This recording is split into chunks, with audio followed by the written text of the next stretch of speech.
AI is rapidly changing the world as we know it, and front-end web development is no different. Now I'm going to unveil the curtain and show you how some of the most senior and top of their field front-end developers use AI to stay ahead.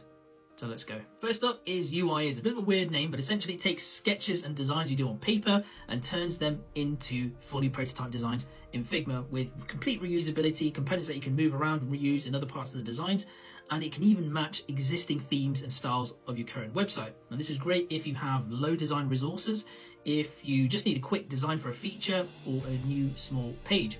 So that's UI Wizard, very useful. Number 2 on the list is GitHub Copilot, a code completion tool from GitHub.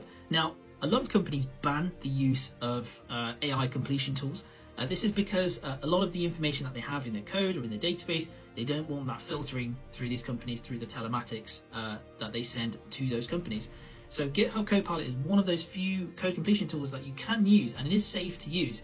So a lot of companies do allow you to use it. So it's a great tool to use in the wild and help you code faster. It's like having a senior developer with you as you're writing code. Third on the list is Deep Code, and essentially what that does is it scans your code in real time, checks for vulnerabilities, bugs, and best practices. So if you create some code here or change something here, how does it affect something else on the other part of your site? It's sometimes hard to know, but if you've got something like this scanning your code at all times, then you've got that parity of, okay, I've made a change, this is the effect over here, and you're not going to find out much later on. It's a great tool to use, and it's actually safe to use in production. The next one on the list is ChatGPT, a great tool to be able to help find a problem faster, to be able to just sanity check certain things, to be able to build out large bits of grunt code that you don't want to write out again and again and again, so lots of repeated code.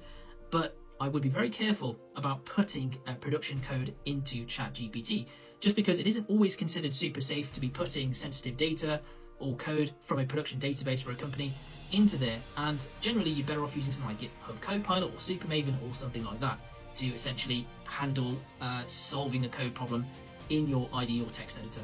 But very good for searching for a problem, very good for breaking a problem down. Now last on this list is Codex by OpenAI, the same people who made ChatGPT.